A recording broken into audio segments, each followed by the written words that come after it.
A passagem de hoje é Marcos 14, versículos 43 a 52. Vamos ler juntos. E logo, falando ele ainda, veio Judas, que era um dos 12, da parte dos principais dos sacerdotes, e dos escribas, e dos anciãos, e com ele uma grande multidão com espadas e porretes. Ora, o que o traía tinha-lhes dado um sinal, dizendo: aquele que eu beijar, esse é. Prendei-o e levai-o com segurança. E logo que chegou, aproximou-se dele e disse-lhe: Rabi, Rabi, e beijou-o. E lançaram-lhe as mãos e o prenderam. E um dos que ali estavam presentes, puxando da espada, feriu o servo do sumo sacerdote e cortou-lhe uma orelha. E, respondendo Jesus, disse-lhes: saístes com espadas e porretes a prender-me, como a um salteador? Todos os dias estava convosco ensinando no templo, e não me prendestes. Mas isto é para que as Escrituras se cumpram. Então, deixando-o, todos fugiram. E um jovem o seguia, envolto em um lençol sobre o corpo nu. E lançaram-lhe as mãos. Mas ele, largando o lençol, fugiu nu. Amém. Hoje, gostaria de compartilhar a palavra de Deus com o título O que é um discípulo?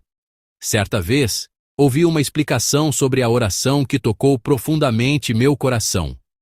Dizia que o mais importante na oração não é a solução, mas a conexão. Isso significa que o objetivo da nossa oração deve ir além da resolução dos nossos problemas e focar em nos conectar com Deus. É aí que deve estar o propósito da nossa oração. Por isso foi dito que a oração é uma conexão que transcende a solução, pois a oração é uma comunhão com Deus. Portanto, a maior bênção que podemos experimentar através da oração não é a realização da nossa vontade, mas a realização da vontade de Deus em nossas vidas. Mais especificamente, creio que a maior bênção que podemos experimentar através da oração é quando estamos completamente conectados com Deus e nosso Senhor, de modo que o coração de Deus se torna nosso coração, e a vontade de Deus se realiza em nossa vida. Se através da oração pudermos abrir mão da nossa própria vontade e nos entregarmos completamente ao coração e à vontade de Deus, orando sinceramente: Pai, eu me entrego a Ti, faça-se a Tua vontade. Então poderemos caminhar cada dia com paz e ousadia, em vez de ansiedade e preocupação. Pois, uma vida entregue a Deus será guiada por Ele. Esta foi a graça de Deus que o Senhor experimentou na oração do Getsêmani. Por isso, depois de terminar sua oração no jardim do Getsêmani, não vemos mais em Jesus ansiedade, medo ou hesitação. Nosso Senhor possui a paz e a ousadia que vem somente quando se confia tudo ao amor de Deus Pai. Assim, mesmo sabendo que os soldados estavam prestes a prendê-lo, Jesus aceitou toda a situação com ousadia e fé. Por isso, no versículo 42, vemos Jesus dizer calmamente aos seus discípulos: levantai-vos, vamos, eis que está perto o que me trai. E antes mesmo que Jesus terminasse de falar, Judas Iscariotes e os soldados vieram para prendê-lo. Judas Iscariotes já havia combinado um sinal com os soldados, planejando uma conspiração para que eles não perdessem a chance de prender a pessoa que ele beijasse. Vamos ler juntos o versículo 44. Ora, o que o traía tinha-lhes dado um sinal, dizendo: aquele que eu beijar, esse é. Prendei-o e levai-o com segurança. Amém. O que devemos notar aqui é como a designação de Judas Iscariotes mudou. O versículo 43 descreve Judas Iscariotes como Judas, que era um dos 12. Isso significa que ele era um dos 12 discípulos de Jesus, os discípulos mais próximos dentre muitos. No entanto, o versículo 44 agora o descreve como o que o traía, aquele que trai Jesus. Ele não é mais um discípulo, mas aquele que trai Jesus. Irmãos e irmãs, o fato de Judas Iscariotes ter sido um discípulo de Jesus significa que ele foi alguém que deixou tudo para trás para seguir o chamado de Jesus. Ele era uma pessoa com uma fé e um amor claros por Jesus. No entanto, com o tempo, sua fé e amor pelo Senhor esfriaram, e o cálculo passou a prevalecer sobre o amor. E no final, ele se tornou aquele que trai Jesus. Por isso, a palavra discípulo já não lhe cabia. Um discípulo é alguém que coloca Jesus acima de tudo. Alguém que ama Jesus mais do que qualquer outra coisa. Um discípulo que ama Jesus mais do que a própria vida é um verdadeiro discípulo de Jesus Cristo. Como Judas Iscariotes já não confiava nem amava Jesus, o título de discípulo não era mais apropriado para ele, e por isso o Evangelho de Marcos removeu essa designação dele. No entanto, na passagem de hoje, há outros que, embora fossem discípulos, não são chamados por esse nome. Judas Iscariotes, que apareceu com os soldados, beija Jesus conforme o sinal combinado. Naquele momento, os soldados prendem Jesus. E nesse instante, um dos discípulos de Jesus, enfurecido, fere a orelha do servo do sumo sacerdote com sua espada. O Evangelho de Marcos não revela quem foi a pessoa que brandiu a espada contra o servo do sumo sacerdote. Através do Evangelho de João, sabemos que o discípulo que brandiu a espada foi Pedro. No entanto, Marcos não o chama de Pedro, nem de discípulo. Vejamos juntos como ele o descreve no versículo 47. E um dos que ali estavam presentes, puxando da espada, feriu o servo do sumo sacerdote e cortou-lhe uma orelha. Amém. O Evangelho de Marcos descreve Pedro simplesmente como um dos que ali estavam presentes. A razão para essa descrição é que a ação de Pedro não era condizente com a de um discípulo de Jesus. No texto paralelo de hoje, em Mateus 26, no jardim do Getsêmani, Jesus diz claramente a Pedro que brandia a espada, porque todos os que lançarem mão da espada à espada morrerão. Jesus estava ensinando que um discípulo seu não deve responder à violência com violência, nem ao mal com o mal, mas deve vencer o mal com o bem. No entanto, Pedro está tentando impedir o plano de salvação de Deus, que deveria ser realizado através de Jesus, de uma maneira humana.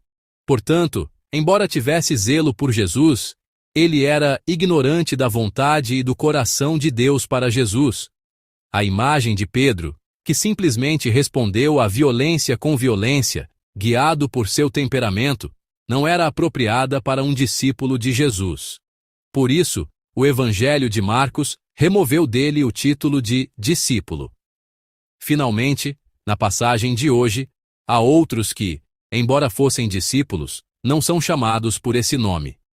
Jesus sabia que sua prisão não era um evento repentino, mas algo que acontecia dentro da providência de Deus. Ele sabia muito bem que tudo isso fazia parte do plano de salvação de Deus para salvar o mundo inteiro, um processo para cumprir esse plano de salvação, e que sua prisão estava dentro dessa providência divina. Por isso, Jesus falou claramente à multidão que veio para prendê-lo. Vamos ler juntos o versículo 49. Todos os dias estava convosco ensinando no templo, e não me prendestes. Mas isto é para que as Escrituras se cumpram. Amém. Assim, Jesus, que se tornou um com o coração de Deus Pai através da oração, interpreta e aceita toda a situação da perspectiva de Deus. Por outro lado, para os discípulos que não oraram, a situação da prisão de Jesus era o próprio desespero. Então, o que os discípulos fizeram quando sentiram que os soldados também poderiam prendê-los? Vamos ler juntos o versículo 50. Então, deixando-o, todos fugiram. Amém. Na tradução coreana da Bíblia, para facilitar a compreensão, o sujeito, os discípulos, foi adicionado. No entanto, se olharmos para o texto original, a palavra discípulo não está lá. A tradução literal seria: e todos, deixando-o, fugiram. Aqui também não há a palavra discípulo, porque abandonar Jesus e fugir não é um comportamento apropriado para um discípulo. Um discípulo de Jesus não o abandona. Aqueles que seguem Jesus sem abandoná-lo, em qualquer situação, são os verdadeiros discípulos de Jesus. Por isso, o versículo 50 removeu deles o título de discípulo.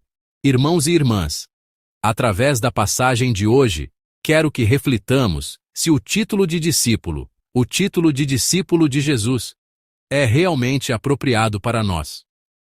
Através da palavra de hoje, Deus nos diz claramente o que é um discípulo.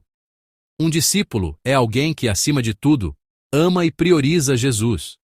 Um discípulo é alguém que vence o mal com o bem.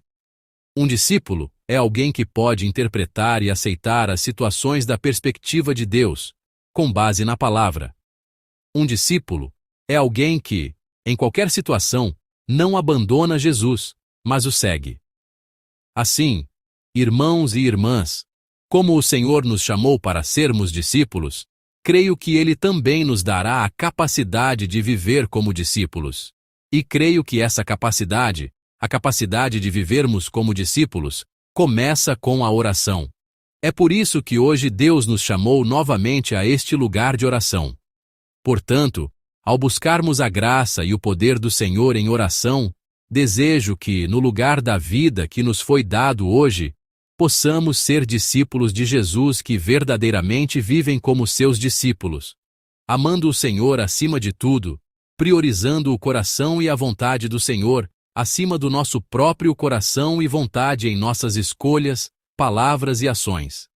Desejo que haja uma decisão e prática de fé, para vencer o mal com o bem nas relações que nos foram dadas. Desejo que tenhamos a graça de interpretar e discernir nossa situação da perspectiva de Deus, com base na palavra. Quando essa graça se acumular em nossas vidas, em nosso dia a dia, creio que poderemos nos tornar verdadeiros discípulos que não abandonam Jesus, mas o seguem com toda a vida. Não importa a situação, crise ou ameaça que enfrentemos. Assim, abençoo em nome do Senhor que hoje, eu e todos vocês, possamos viver como verdadeiros discípulos de Jesus.